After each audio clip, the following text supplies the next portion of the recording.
Hey guys, myself Neetu Gupta from NLS Bangalore. So let us start with the legal terms and phrases. Do watch my previous lectures on legal terms and phrases. So let us start.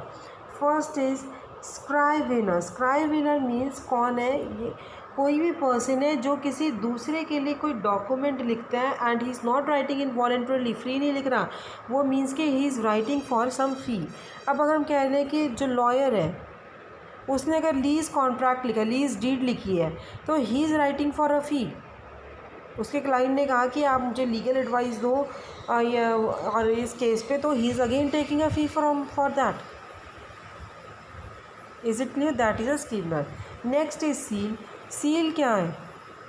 जो properly seal किए गए हैं, उसमें ये है कि यहाँ पे कुछ इन डॉक्यूमेंट में कोई गड़बड़ नहीं हुई है, ये ओपन नहीं थे, ये सील्ड थे, गवर्नमेंट की सील लगी हुई है. Is it clear?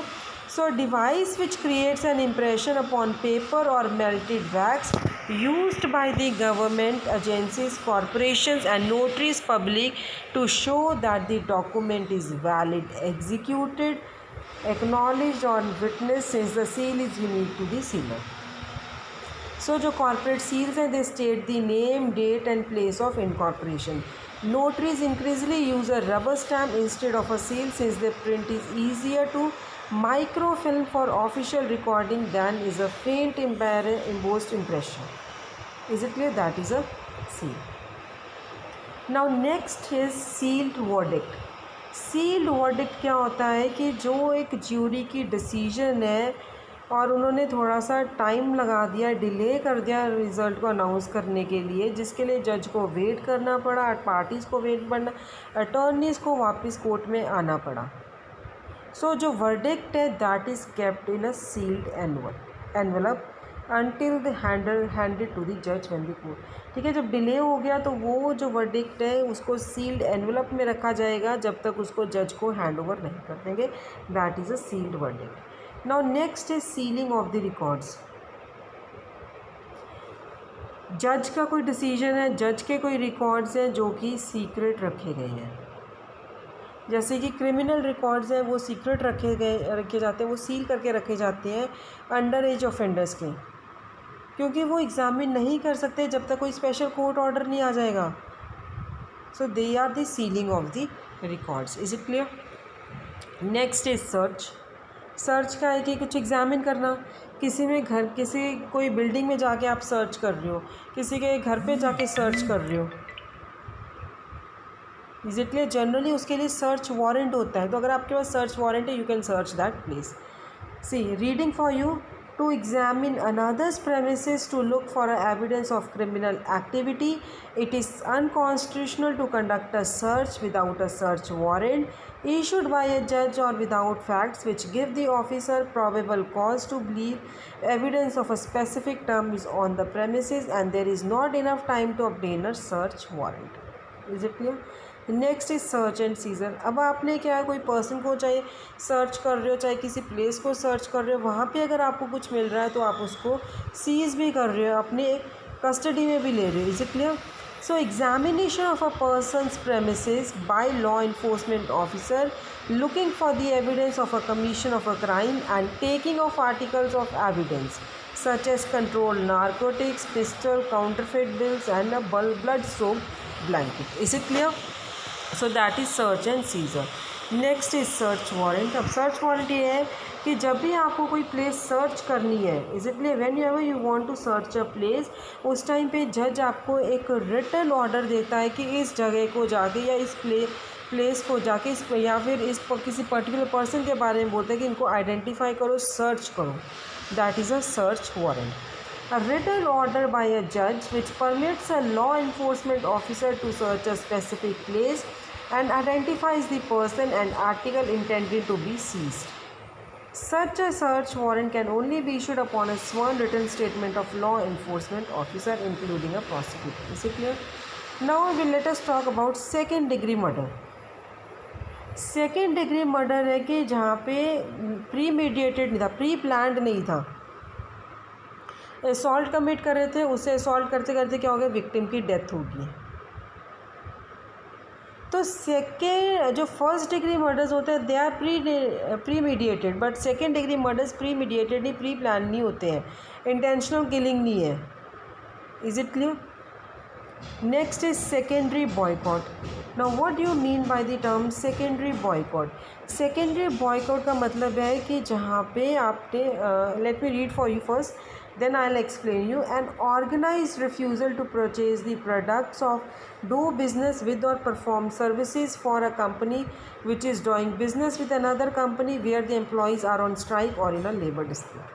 ठीक है, तो यहाँ पे क्या है कि जब आपने गुड्स के किसी प्रोडक्ट्स को, किसी सर्विसेज को परफॉर्म करने से, गुड्स को परचेज करने से आपने मना कर दिया है, ठीक है, देन दैट इज़ अ, और कंपनी जहाँ पे एम्प्लॉयज़ स्ट्राइक पे या लेबर डिस्प्यूट पे, that is secondary boycott. Next is secret rebate. Secret rebate क्या है? Kickback of money by a business to a preferred customer not offer to the public or by subcontractor to a contractor not shown on a job estimate. तो ये दोनों के दोनों illegal है as unfair business practices and may result in criminal penalties or refusal of a court in force a court in which there is such a secret rebate. Is it clear? Next is secure transaction.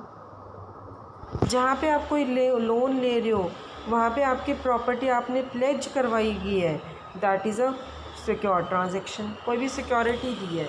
Securities, security means कि ये generally जो term में कहाँ पे use होती है, share of stocks में, bonds में, डिबेंचर्स जो कि कंपनी इशू करती है. और आप क्या सकते हो, सिक्योरिटी क्या है, कॉरपोरेशन इशू करते हैं, गवर्नमेंट इशू करती है to evidence ownership and terms of payment of dividends और फाइनल पेमेंट.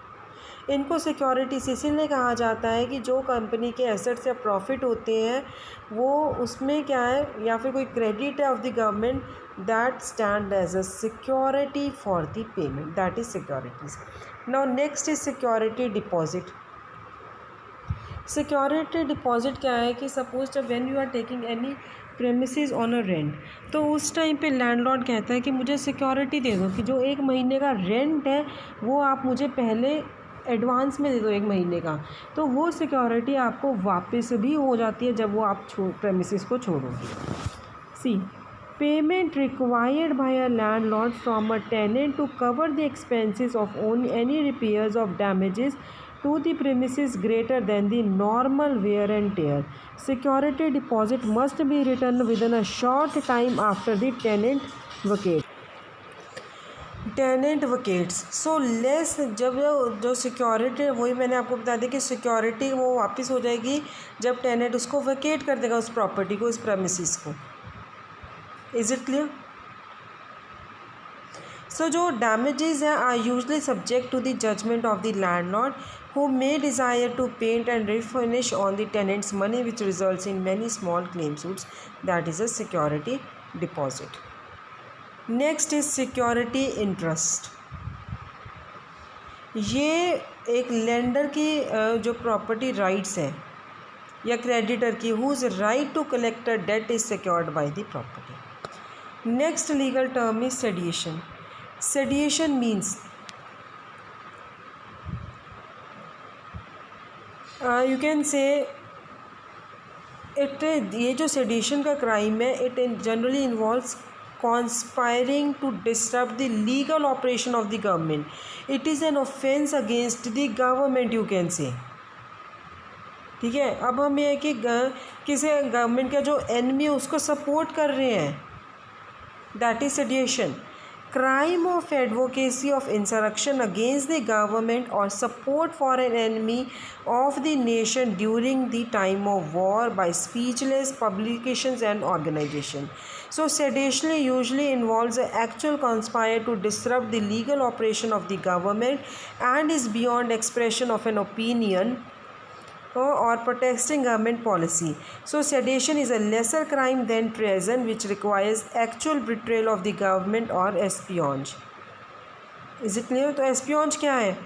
ये spying on the government include करता है. ट्रेड मिलिट्री सीक्रेट्स आगे दूसरे कंट्री के, that is a espionage. Is it clear? Sedition, so in short it is a crime against the government. Next is a seduction. Seduction क्या है?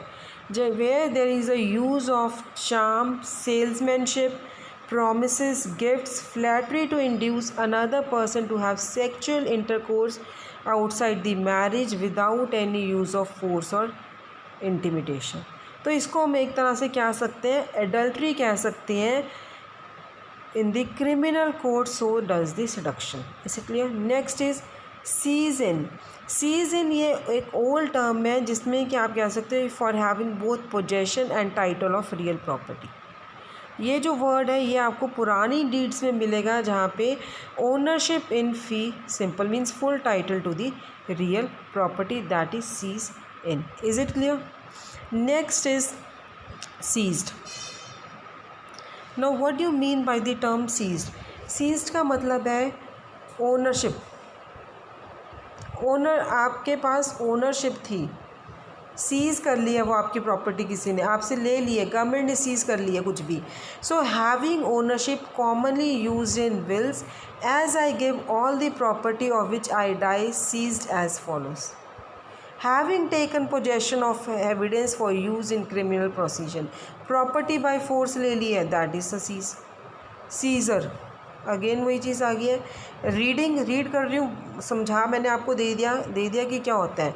Taking by law enforcement officers of potential evidence in a criminal case. Is it clear? Constitutional limitations on seizure are the same as for search. So evidence seized without a search warrant or without probable cause to believe a crime has been committed and without time to get a search warrant cannot be admitted in court, nor can evidence be traced through illegal seizure. Clear? Next is self-dealing.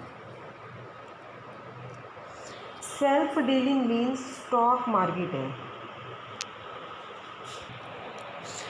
So next is a self dealing. Self dealing क्या है? ये जो stock market में use हो रहा है self dealing, ठीक है. इसमें क्या है कि देर इज़ अ सीक्रेट, जो अंदर की इंफॉर्मेशन है उसको सीक्रेट रख रहे हैं so that they can buy or sell the stock. See, in stock market using secret inside information gained by being an official of a corporation to buy or sell stock before the information becomes public.